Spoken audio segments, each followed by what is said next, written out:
Welcome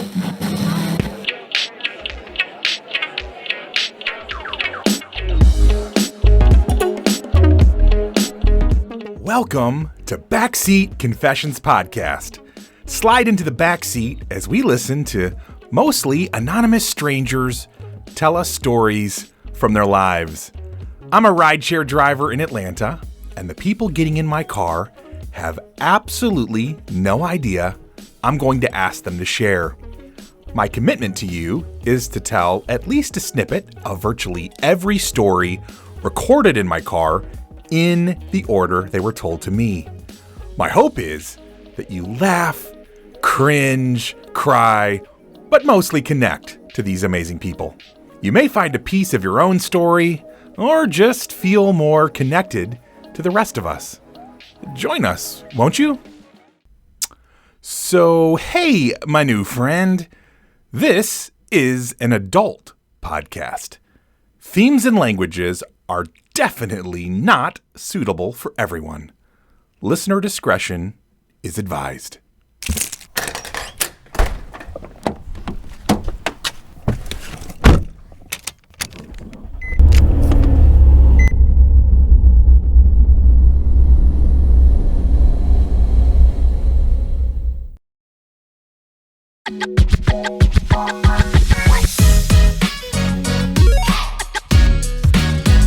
Well, hello to all of you little hitchhiker friends.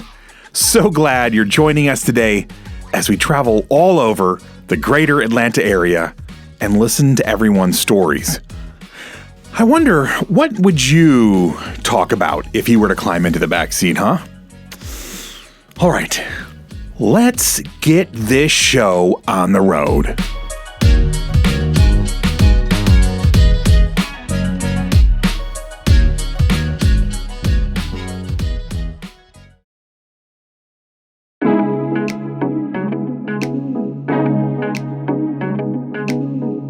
Our first rider gets us started off with a kind of perfect little BCP story. The kind of thing that you probably don't share very often, but it's just a great story. Also, I think her sense of humor and adventure is pretty great. Story number 121. Thursday, February 4th, 2021, 11 p.m.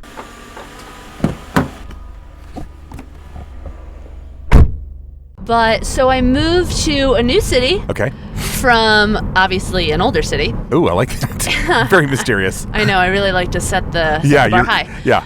And been living in this new city for about a year and a half. Okay. And then I get someone slides into my DMs from high school, right? Oh, I like this. You know, pretty cliche story, whatever the case may be. Mm-hmm. And they go, you know, scrolling back to pics from, you know, it's 2021. We're in 07 on Instagram. And I'm like, this is getting into the thick of things. Uh-huh. And so it's like, hey, super cute. Like, how are you doing? And I'm like, goodness gracious. All right. Great. How are you doing? Kid I never really talked to in high school. Wasn't even like, hey, in the hallways. Really no mutual friends, anything like that. Right. So, getting to the point. How are you doing? What are you doing? So you moved to, you know, a new city. Yeah, blah, blah, blah. I also see you're on this app. Are you really into all these things? And I'm like, what? What are you talking about? He's like, oh, I saw you were on Open. And literally, time stops. I'm transported back in time 3-4 years ago when my friend had me download this app for sexually deviant people that his cousin had like launched. And it was all about how you can pick if you're, you know, into, you know, bisexuality, polygamy, pansexual, you know, into couples, whatever the case may be, sex in public. Yeah. And I was at a very interesting time in my life where I was just like, sex in public, sex in cars, you and your wife, whatever the case may be, left and right. Like, I was into it all. I was like, the world is my sexual oyster. Right, which I totally respect. So, like, this is like you were into it in a theoretical way, or you were into it like, hey, I'm giving some of this a try?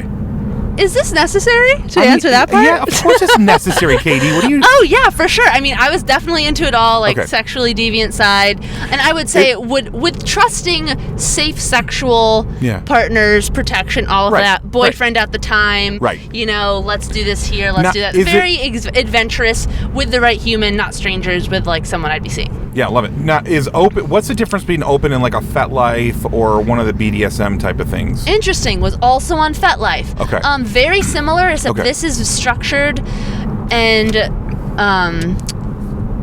don't say this verbatim. When I was on it, it was very much like a Tinder where you could swipe left, swipe right. That's very different. And match with people who you could see had similar sexual preferences. Yeah. And so he's like, are you really into all these things? I'm like, what are you talking about? And he's like, this app. And I'm like, what? And he's like, you're on the app. Oh, and I literally go to it. There's pictures of me on there from 3 years ago with like my face. And mind you, this is like the town I went to high school. And he's like, are you really into like sex in public and like all this stuff? And I'm like, I'm so sorry you stumbled upon this. I had no idea this would ever like went into fruition. And the only reason I thought of this story is because you said the word open. And I'm like, oh my God, let me tell you about this mortifying thing where I'm probably matching with like the valedictorian of my high school's dad, which I wish that would happen. He was pretty hot. All right, I like that. And so I was like, I'm so sorry. Please forget you ever saw this. Yes. I'm going to go delete this. Thank you for telling me. Right. Also, I am halfway across the country. Right. And I'm sorry this is how you seek out women. Because I'm sure that I didn't say that. I would never say that. I was like, you. No, I'm not. She's cold as ice. This is true. I got this ice box. No, I'm just kidding. And so that's my little open story is I stumbled upon a kid from high school who called me out after I moved halfway across the country asking if I was still into all the sexual preferences. Can you imagine like for half a minute he's like, oh my God, I freaking hit the lottery. Like a girl that I kind of have an acquaintance with. Yeah. And she's a freak like me. And then he finds out it was all just a mirage. Yes. Gosh. That's me.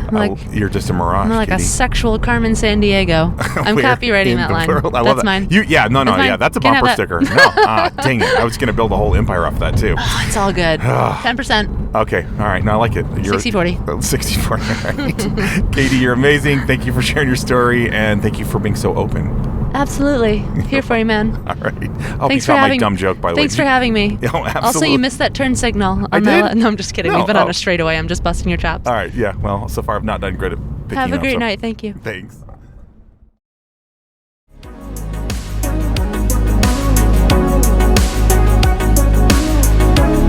I think the relatable part is that virtually all of us have some proverbial skeletons in our respective proverbial closets that we'd just like to stay there. I mean, who doesn't have an embarrassing phase in their life that they would rather not some kid you went to high school with in your small town find out about? Never mind. Maybe it's just me. Oh, right, and Katie here.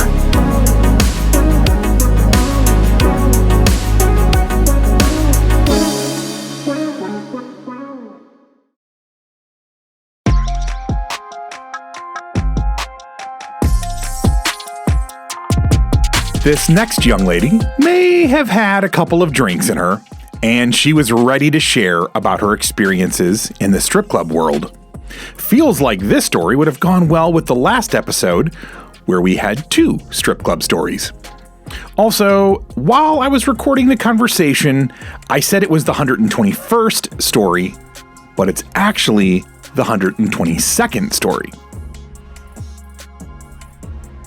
Story number 122. Thursday, February 4th, 2021, 11:35 p.m.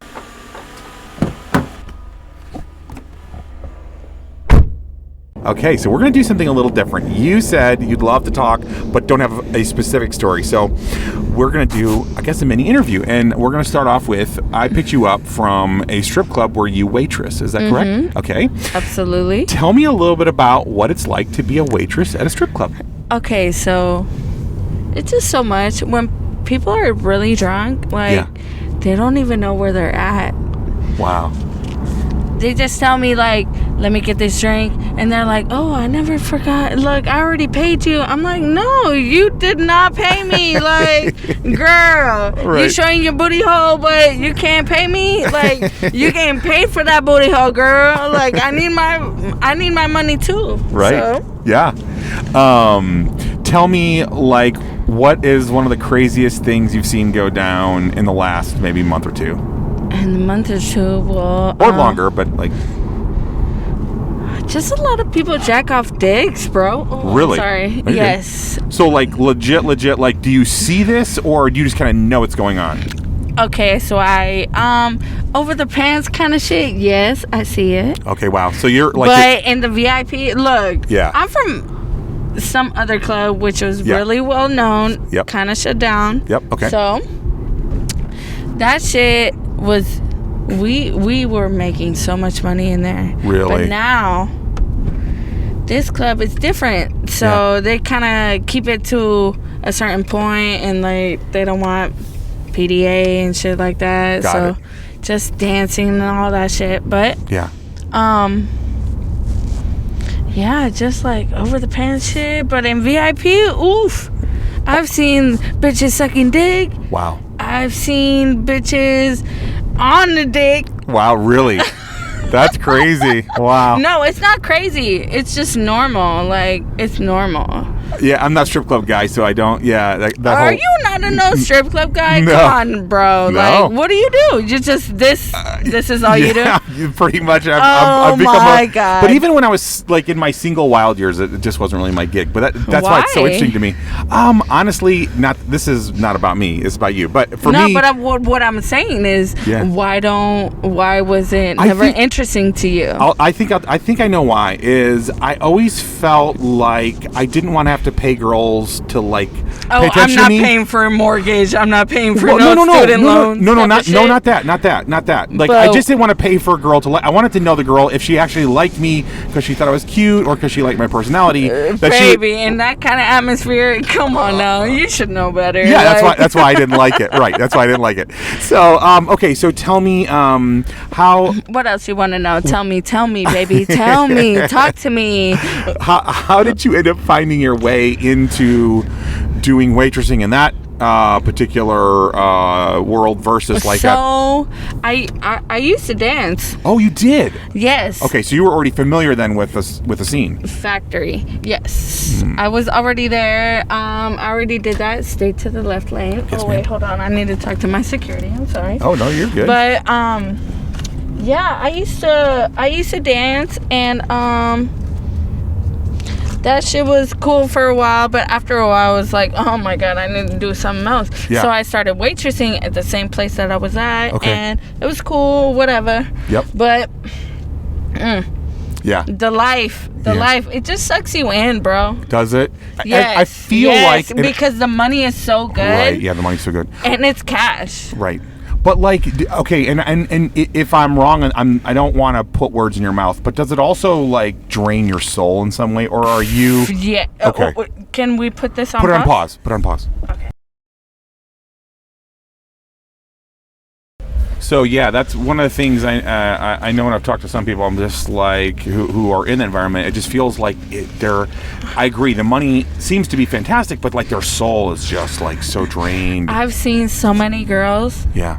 Just like, cause I danced for like 3 years, right? Oh, and wow. I got tired of it. Yeah. So quick. Yeah. Like by 2.5 years, I was done. I don't want to do it, and that's when I converted into waitressing. Yeah. In the same club that I was at, but sure.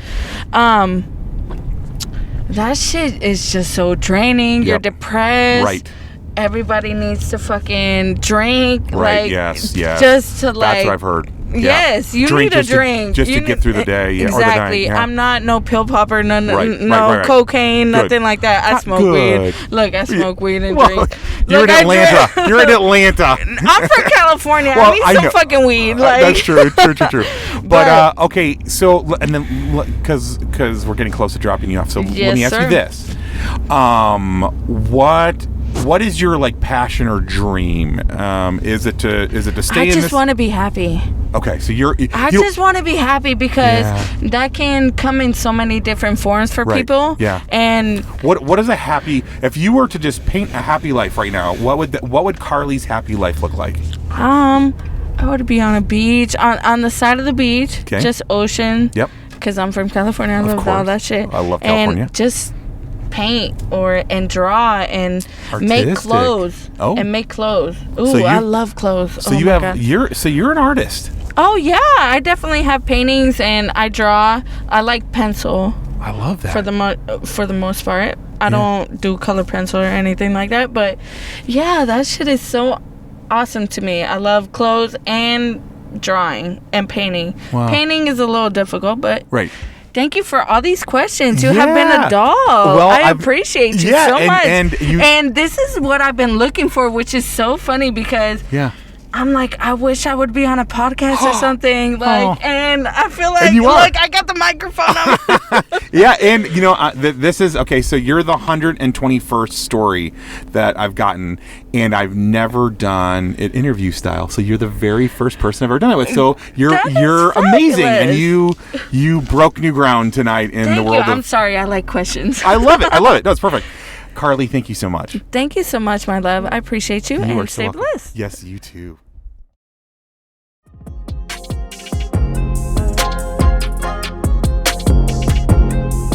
After taking a lot of dancers in strip clubs to and from the club, I can say that most of them were picked up somewhere from pretty tipsy to flat out drunk when I picked them up after work. And of course, that doesn't count any other type of narcotic that they may have been using to numb out. I am not saying it in a judgmental sort of way. I'm just sharing my observation that most of the ladies I have spoken with in this profession say they cannot do their job sober. Whatever else can be said about the job, that is a hard thing for me to reckon with.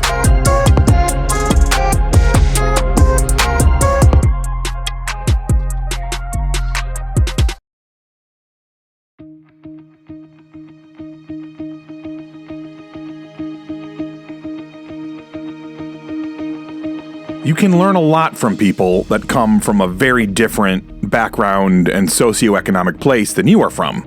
This next young man comes from incredible wealth, and it gives him a vantage point that is very eye-opening. Story number 123. Friday, February 5th, 2021, 1:03 a.m.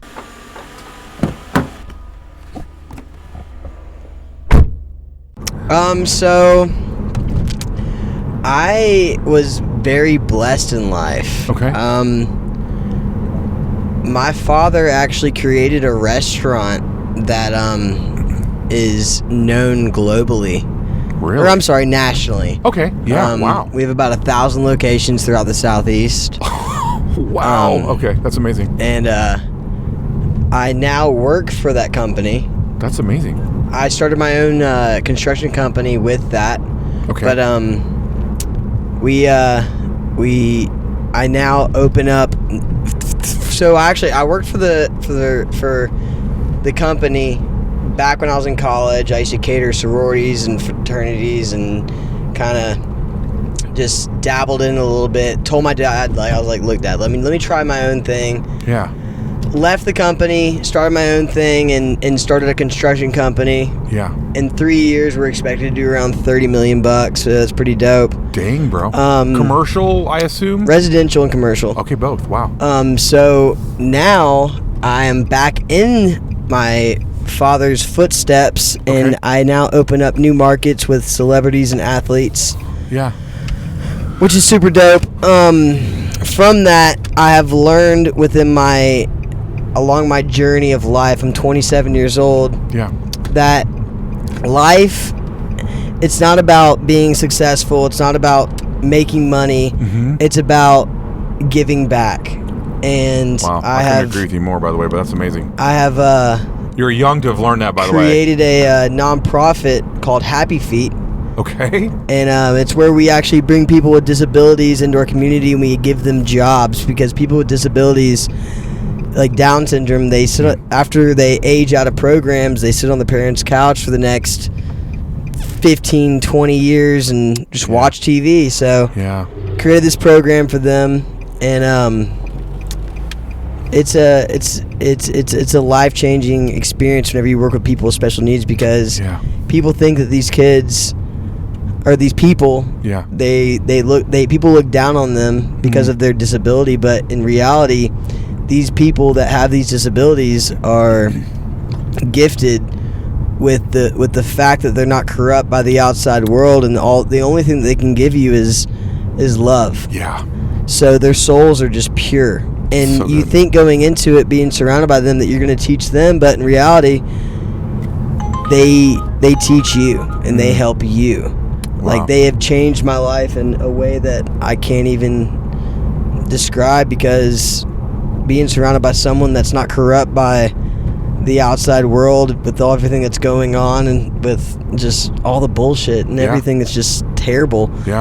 Being around someone that has a pure soul is life changing. That's amazing. What would you say if you had to pick the top 1, 2, maybe 3 maximum things? What are the top couple of things you feel like you've learned on this journey of helping people with Down syndrome and other disabilities? I think the number one is we take life for granted. I mean, we take life for granted, the fact that we can just walk around and communicate with people. That's such a good point. I mean, it's we go in every day thinking that, like, we're good and we have all these problems, but really in reality, like, there's people that have like serious problems, but like we have it good, and there's people out there that truly don't, and they're still have a smile on their face, and they're still the happiest people in the entire world. That's so true. It's wild to even think about. I worked with a guy once. I don't know why this just popped back in my brain, because I don't know any other reason why I would, but I worked with a guy once whose brother was Down's, and we ended up on the subject of like faith and God and all this stuff, and he's like, I don't know that I have any faith in God or humanity, he said, outside of the fact that when I'm with my brother who's got Down's, there's something about him that I see God in. And he said he may be the only person I know, though. And I was like, it just blew me away. Couldn't agree more. It was that kind of had forgotten that, so thanks for reminding me. But dude, that's amazing. And I will say this, I love that you're only 27 and you've learned this, because sometimes it takes a lot of guys like into their 40s or 50s, honestly, before they may figure that out. So that's pretty amazing. And so, bless you, man. That's incredible. Absolutely, and thank you for the work you're doing. Hey, I'm happy to give back, man. It's more than just giving back, though. Right. It sounds like there's a profound change that's happening in you. So, well, it's a whole 2021 movement. Like, I have a gig with Lil Baby at the end of the month where I'm taking the restaurant that I'm a part of. And we are bringing it to his hood, essentially, and we're gonna give back to the people that he's grew up around. Oh, that's amazing. So it just feels good to give back. Essentially. It's incredibly life affirming, bro. Thank you so much. Absolutely. I really appreciate you sharing. Really, I do. Thank you.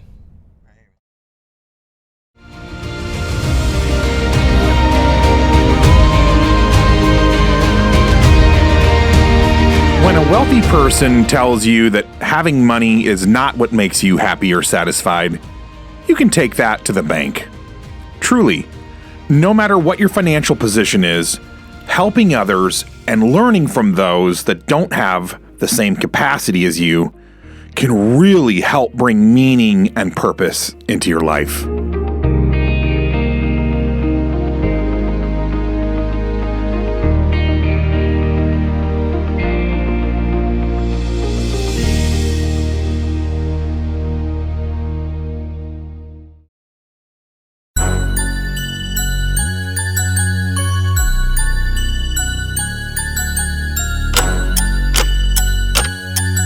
Making an appearance on this episode is a paranormal story. This young woman was really fired up during her telling of the story. I'm guessing partly because she didn't want people to think she was making this up. And she also, I think, really wanted people who didn't believe in the supernatural to know that they should. Story number 124. Friday, February 5th, 2021, 1:28 a.m.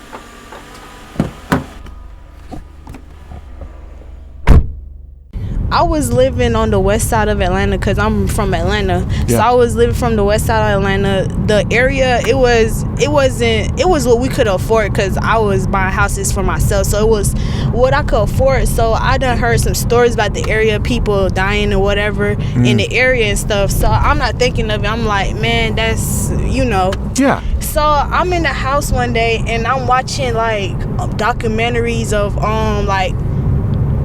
what is it called? America's haunted story. Ghost stories. I don't know what it's called. American Horror Story. America's Horror Stories. Oh, yeah. So I was watching stuff like that. So I was asleep one night and I just felt something tugging on my blanket. So I'm like, I'm tripping. Like, it's nothing tugging on my blanket. So I'm flipping. I'm like, I'm dreaming. Yeah. So then, you know how you could feel like something coming onto you? Like you could just feel this. I don't know how to explain it to y'all, but it just felt like this spirit was just coming onto me. Ooh. So then in my head, I'm like, Jesus, Jesus, Jesus. Yes. Like, you got me. Like, Jesus got me. I swear I could die. Like, I seen a big black figure standing in the corner of the room. Like, I'm not playing. Like, tears gonna roll down my eyes telling y'all this because, like, I just felt it. Like, that was the scariest moment. So then I was like, who was I with? True. I was like, True, because I was with my boyfriend at the time. I was like, True, get up. True wasn't in the room. So then I'm calling for True. He was in the living room. So True came, and then he was like, come to me, like, come to me, mommy, come to me. And then I'm like, I can't, it's standing right there. He was like, nothing is standing right there. He turned on the light and it was still like right there. I don't know what it was, what it was. Then my grandma was like, she gonna come and baptize the house and all. So then another night I'm in the shower and like the toilet little thing just like slammed down. I'm like, what the world? Like, something really going on in here. Something going on. So I'm just stiff. I don't be knowing what to do. Like, I don't know me. I don't know. So I had called True. I said, I'm finna leave the house. I can't stay here no more. Like, I can't stay here no more. So then y'all might think I'm lying or not, but on the news, the craziest part on the news, bro, like a few weeks later on the news, like I think it was a little boy body who came at missing on Drummond, on the west side of Atlanta in Drummond, Ashby Road. And then the body was in the back of the house in the duplex. Cause if you see how it looks so run down, you would have been like, you really lived there. But I'm not ashamed to say that. Like people just gotta get what they'll afford. Like you get what you pay for. And a little boy body was in the back of the house and some other people. But so I guess it was his ghost or something, but I don't know. And it's real. Like, ghosts is real, people. Like, y'all need to believe in these stuff, like ghosts, demons, the devil, heaven, angel, God. Stuff is real. Like, take heed in y'all religion, because when it's that time to come and y'all meet y'all maker or whatever, like, y'all gonna be like, mommy told us about stuff like this. Like, God is real. I'm telling you, that opened my eyes. That's why I really have a big belief in God, because that happened. Like, where is that gonna come from? Like,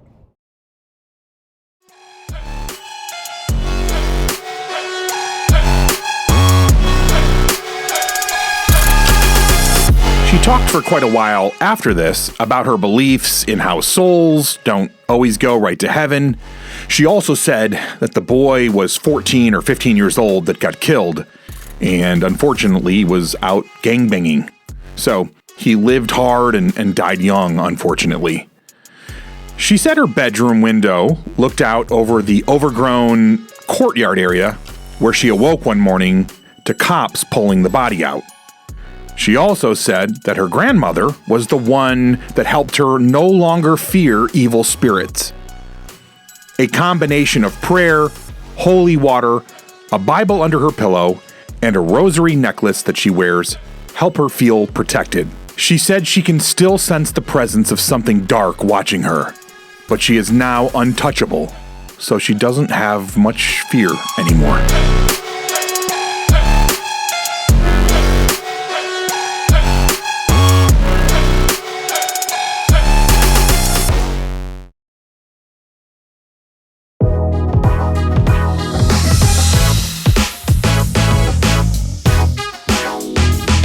Our next rider has big plans for her career and is just getting started on them in a real way.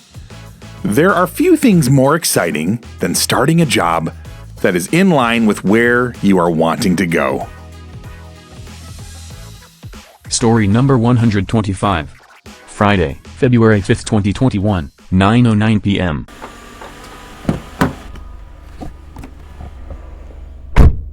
Okay, so my biggest dream is to be a boss ass bitch in New York and run it. You know, like I intern in fashion, just be like a Anna Wintour kind of situation. Love it. Yeah, that is my biggest dream or fantasy. Yeah. I love it so much. So tell me a little bit about what are you doing right now in your life that's sort of moving you towards that goal? Right. So I am actually from Georgia. Love it. I interned in New York a few summers throughout college, had the best college experience. And now I just got a job at a beauty product company in wherever we are. Yeah. Everybody knows that I'm in Atlanta. And I start on Monday. I'm so excited. Oh, that's amazing. Okay, so you're going to be working in the beauty world. Yes. Now, are you touching fashion in any way directly in terms of clothing, or is it strictly on the sort of makeup end right now? Right. It's actually on the makeup end. Yep. The company I'm working for actually creates makeup brushes for big brands, and they have their own exclusive brand, which is really cool. But yeah. Your friend is whispering to you. I like that. But what it'll do, though, is it's going to put you in and around movers and shakers in the fashion world. Right. Yeah. And it's very fast-paced, like when I worked in fashion. So very excited. Start on Monday. Wish me luck. Oh, the best of luck to you. You're going to do so good, though, because you have the passion, and you've obviously got the brains for it, too, which is fantastic. Thank you. Yeah. Thank you so much. Yeah. No, I can tell it really. You're really hyping me up tonight. No, I'm loving this Uber situation. Thank you.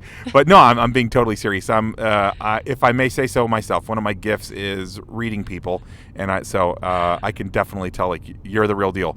All right, so you can read people. Yes, that's a good eye. Yeah. Yeah. Well, I've been in sales a bazillion years, and then a lot of other stuff. You have? Oh yeah. I was. Hold on, but it's not about me. So I'm curious. Like, if you could paint, maybe not the most, like, optimistic, but sort of like a semi-realistic picture, what is the path from starting here, working for this beauty company, to getting you on in New York? Like, what does that look like? Right. Definitely working myself up in the company in Atlanta, and then maybe eventually moving to New York and having, like, a, high up position, say for Vogue or other big fashion brands. That would be like my absolute goal, but I'm very, very happy to even get this experience in the first place. So I'm very excited to start this job. That's so awesome. Taking it one day at a time. No, I get it. I love it. No, that's amazing. Well, I wish you all the best, and thank you so much for sharing your dream with us. Thank you so much. I appreciate it. You bet.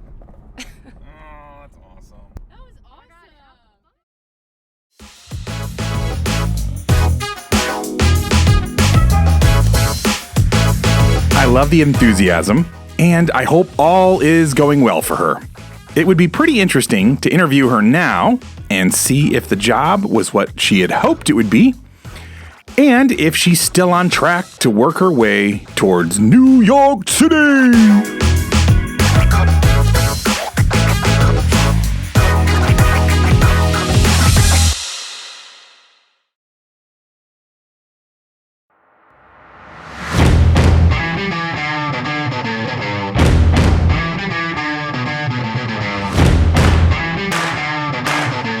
Our final rider takes us on the journey of leaving the safe 9-to-5 world and striking out into more entrepreneurial waters. Some may find all of the ins and outs of learning about wholesaling real estate to be a little boring, but Not only do I find it interesting, I also really get psyched about young men of color succeeding in spaces where you typically don't see them. Story number 126. Friday, February 5th, 2021, 10 p.m.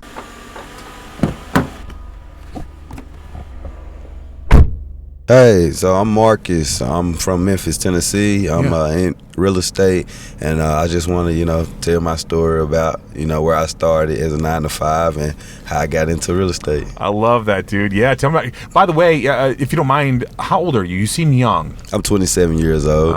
Okay, this is fantastic. I love this. Okay, yeah, this is great. Tell me all about it. So you said you started in the 9-to-5. Yeah, so graduated from the U of M. Didn't really want to go into corporate. I did have a degree in teaching our learners education. I didn't, like I said, go into the corporate of teaching. I did it for one summer, and I kind of didn't want to have my life career shaped into that. Yeah. So I went back to work because I still needed to make money to pay bills. Yeah. I had a girlfriend, so she liked the things, and you got to keep them happy, but Right. you're still going through life. So I started at the 9-to-5. Makita's Homemade Butter Cookies. It's a bakery out in Memphis, Tennessee that my parents own, and Oh, nice. they do really good. Been in business over 21 years. If y'all ever get a chance to stop by in Memphis, just look that up, and it should be the #1 cookie store that that's pop awesome. up. But I was there, helping them out, building capital. But it wasn't until I started reading where I needed to save a percentage of my money to kind of buy myself out of working, and I started to save like 20% of every check that I was getting, but I still didn't have a vehicle to grow that money. So I was basically just stockpiling the money, but didn't have a vehicle to grow it in an exponential rate. So I got into e-commerce, actually. Got into e-commerce and did eBay, Mercari, Poshmark, OfferUp, Amazon. I ended up making well over $20K just doing that. Nice. And that was in the span of 8 months. And also during this 8 months, I was teaching myself how to use the strategy of wholesaling in real estate. Awesome. And and for someone who is just doesn't know anything about real estate, what is, in layman's terms, what is wholesaling real estate? So wholesaling in real estate is a strategy where you can find a distressed seller and provide the resource of helping them alleviate whatever problem that may be causing the distress with the property. Yes. You can also buy that straight out. Or you can put that under agreement or piece of paperwork where you ask full consent of that seller and let them know what's going on with full transparency. Yes, and you can also have a cash buyers list is a jargon we use in that world where you'll take that property that sweet seller just gave you the opportunity to help them out on and sell it to an investor, and that'll be called an assignment. An assignment is also a piece of paperwork where you're assigned the property that you just got under contract under the purchase and sale agreement with the seller. You're assigning that property over to your cash buyer, and then you make the difference, and the difference is your profit. That's amazing. Okay. Awesome. Okay, so that's wholesaling. So you started really researching wholesaling, and you're feeling like, oh man, there's something here. Yes. So you have a plethora of information on YouTube. So while I was at the bakery, I'll be wanting to learn. So I'll get on YouTube in my break time. But it was really after I got off work where I had to dive deep into it, where the long nights and the early mornings kick in, just really educating myself. It's just so much information. But then you start to get, like I said, it took 8 months. So you start to get analysis of paralysis, and you get to a point where you have to execute. So I had initially 2 failed first deals. And that was just learning processes for me, but they kind of kicked me back from pursuing the wholesale strategy method in real estate, and it made me ramp up my e-commerce. So after I ramped up my e-commerce, I wanted to transition the money back into real estate, or at least learning about wholesaling. So how that ended up happening, I'm gonna lead you guys up to how I got my partner. I was driving for dollars. This was like at the end of the 8 months. You feeling the pressure, bills coming in, things like that, and you're ready to get out of the 9-to-5. Of course. But for some of you that's listening to this, y'all probably had the same struggle I had. I wanted to make my 9-to-5 and real estate work, because I had such an emotional connection with it being my family business that it was crazy to even just kind of like silently walk away. But after I proved what I was doing in real estate, my family understood. Yes, sir. So sometimes you got to step out on that dream and kind of show people what it really is before they actually believe in you. Yeah, and I was gonna say you gotta have something to keep you afloat, because getting into real estate can be a pretty dry, in terms of money. There can be very little money in the front end, but I will say I agree with you that it's very difficult, especially once you start getting traction, very difficult to do both or two different jobs. It's just almost impossible. Yeah, and we can go right into trading time for money, you know. Yes. With the 8 hours being so demanding on me with the bakery, I couldn't, you know, put my full potential into the e-commerce nor the real estate. Yeah. And, you know, when you're doing things like this, I call it the figuring it out phase. Yes. And you got to really narrow it down to one, because it'll really sap your energy just working on all of these things. Yes, sir. Each and every day, because that's really the task, the daily, you know, balancing. Yeah. Okay, so you're making your kind of your second run now at wholesaling. You've learned more. You've decided you're going to go for it. What happens? So what ended up happening when I was driving for dollars, I ended up running into my partner, who is JC right now at the moment. Yeah. I ran into two of his properties that he was, you know, needing help selling. Right. And I ended up finding buyers, you know, for those properties. Dang. So that was my actual first deal. I made $1,500 on, and he gave me the proof of concept that I really can do it. That's amazing. And when and all of that came through driving for dollars. So you're networking while you're driving. Yeah. Heck yeah, man. So I'm driving for dollars, man. You know, you got to skip trace the owner, and he popped up as the owner on the property. And man, we ended up working the deal out. And he always said he could have made more money, but I don't think he would have made any more money. But it's a fruitful partnership right now. That's amazing. When you were saying driving for dollars, unfortunately, because I'm in the rideshare world, I was thinking you were talking about like driving for one of the rideshare companies, but you're not talking about that, were you? No. So in the real estate world, especially when you're utilizing the wholesale strategy, and you're needing like lead generation, we got a method that's called driving for dollars, or you can say driving for millions. You know, it's all about how you're thinking of these things. Yeah. Because once you're riding around, let's say if you're a newbie and you're starting in your own backyard, just ride around in certain zip codes until, you know, you can get that property that is the deal. And the way you get that is through volume. You know, it's not going to be 5 properties that you're driving around and writing down and it's going to pop. No, you're going to have to do, you know, this zip code this day, this zip code the next day, this zip code, you know, the following day, and until you learn the market. And once you start learning the market, the game is still on, because you have to talk to over 200 to 1,000 sellers to actually hone the skill of, you know, talking to sellers to get a deal. I love it. Okay, that's amazing. So you're driving for dollars, driving through the neighborhoods, finding these unique properties that might be right for the wholesale, and you've got this partnership with the guy that you kind of helped bring together, the seller or the buyer, excuse me. And where has things gone from there? So from there, we've actually post-COVID ramped everything up. September, November, December, those were our best months where we ran the money up over $100K for the business. Wow. So now, like I was telling when I first got in the podcast, that, you know, we're really systemizing everything at the top of January now, so we can really execute, you know, throughout the whole year.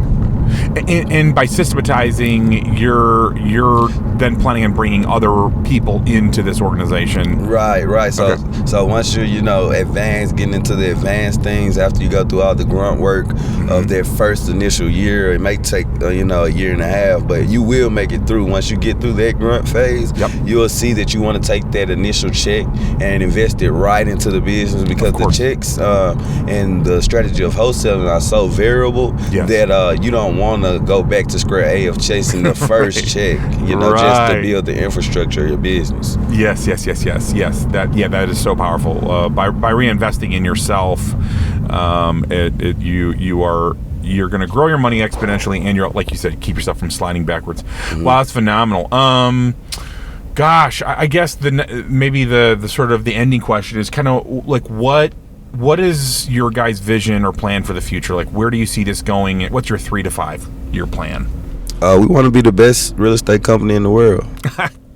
Damn, dude, that's amazing. Okay, so you're not playing. Yeah, we're not playing, man. With this opportunity that we have, and being in our position, we feel like financial literacy is strong. Yeah. And we really want to implement the Dr. Claude Anderson Powernomics. Okay. Which I'm not familiar with. Yeah, so he has a curriculum. Okay. I look at it as a curriculum because the book is so powerful. If we know, 90% of most people's problems is financial. Yeah. And the reason of that is because the lack thereof, the things we don't know. Yeah. We're pretty smart people, but if we don't know certain things, we can't utilize it as a resource. Yeah. So financial literacy and utilizing Dr. Claude Anderson plan of Powernomics will help us move on the wealth scale iota. Okay, that's amazing. And is Dr. Anderson, is he black by any chance? Yes, he is a black man. That's so cool. Okay, and because I don't know anything about the book, is it talking specifically about real estate, or is it just the power of investing and all the rest of it? Well, I say it starts with you. The book starts off with telling you about you, and then it tells you a plan into how to help the masses. Okay. Because we're all going through this together. It's similar to the pandemic, but it's a financial pandemic. Right. I don't disagree with that. Yeah. It's really true. And I think the pandemic has highlighted one of the things that I started to wonder as the pandemic started was, I wonder if this is going to push a lot of Americans into entrepreneurship, right? Because so many people's 9-to-5s or whatever their normal gigs were just literally just being taken away from them. So many restaurants were going to fail. I mean, all the stuff we're seeing, and it's such a wonderful time if you have any entrepreneurial spirit in you whatsoever. It is as good a time as you're ever going to see, I think, to jump into that. No, you're definitely right. You can see it happening right in our faces. If you don't think that the big businesses are recognizing that people have the opportunity to work from home, and that will affect them in the future years if we don't really just adjust and try to see how we can economize this thing and monetize it properly where businesses won't fail and people can still be properly supplied with jobs. This thing can get catastrophic. We don't even know where we're sitting with Moderna and Pfizer with this vaccine. Right. And it's really just got the people on edge. We're looking to our leadership, but our leadership is looking to nothing, and we really just don't know where we are right now. Yeah. Well,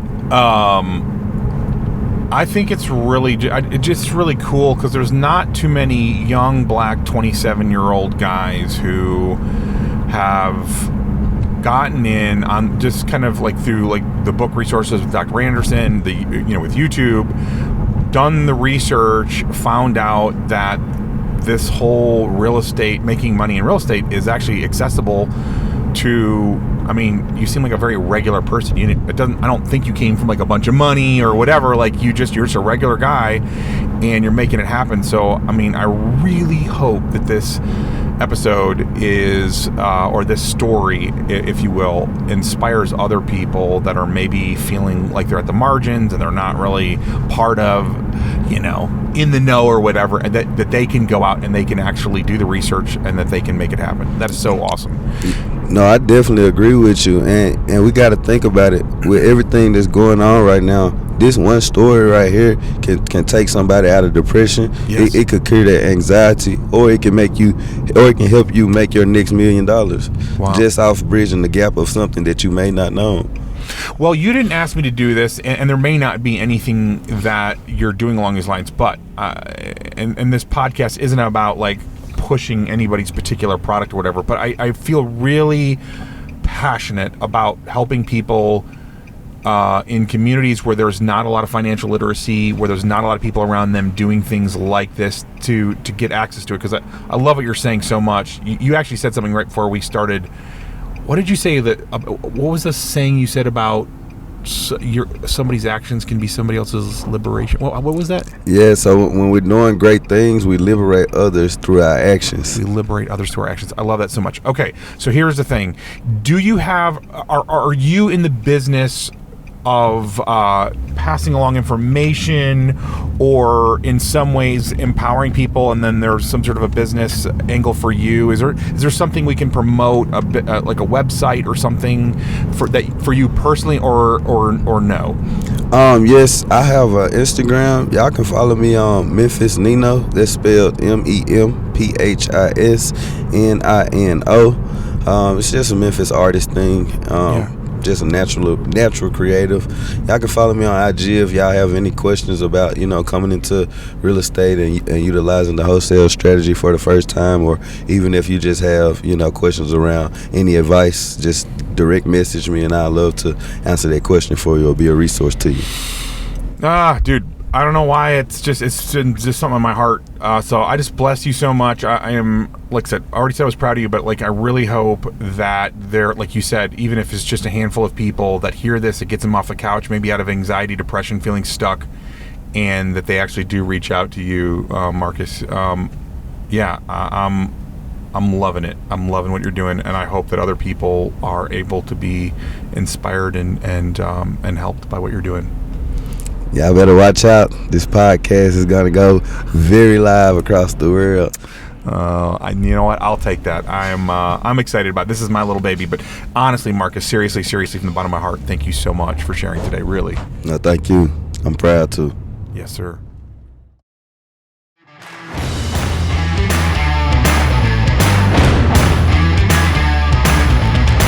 Yeah, again, I just find people like Marcus to be so inspiring. You don't have to be stuck or typecast in life. You can decide that normal job life, even if it is a family business, is just not for you. It won't be easy, and there are no guarantees of success. But if you're willing to work hard and not give up, you can do the thing you really want to do. Also, as a quick note, Marcus's IG link is in the show notes if you'd like to give him a follow.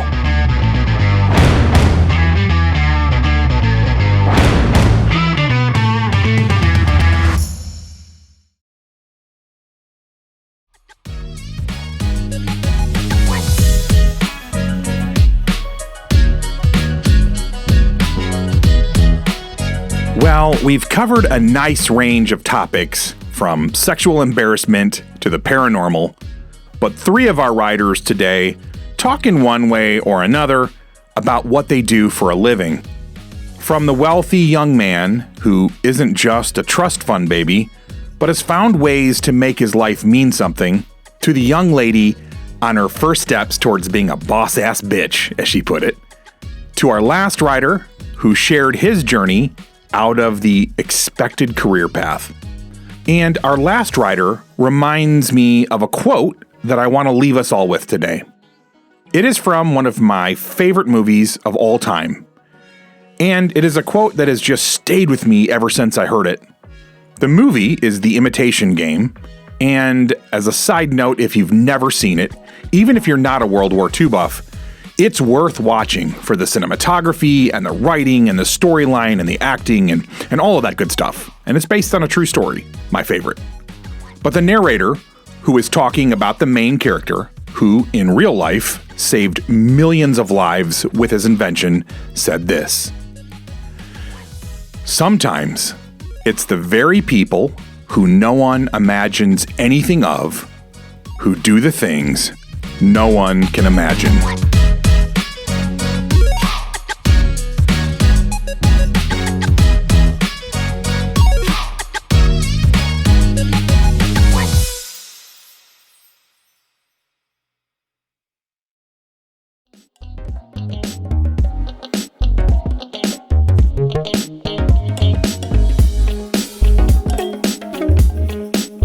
This is what happens when you are a rideshare driver in Atlanta and ask people for their stories. These weren't handpicked people with great stories. They just happened to get in my car and be gracious enough to share with all of us. And who knows, maybe someday you'll be in Atlanta and need to grab a rideshare and end up telling the rest of us the next great story on BCP. I'd actually encourage you to, every so often, just ask a stranger to share a story from their life. You never know what you might learn. I believe that our stories are powerful. They can make you laugh, cringe, cry, or even get you to think or feel differently. Our stories can truly make this world a little bit better place. So please subscribe, rate, and listen to this podcast and share it with as many adults as possible. It would mean so much to me.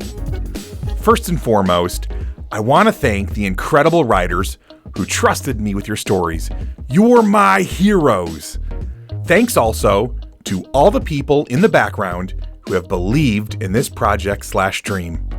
All of the music on this podcast was found on pixabay.com, and it was free, which is an amazing gift when you're starting a podcast on a shoestring budget.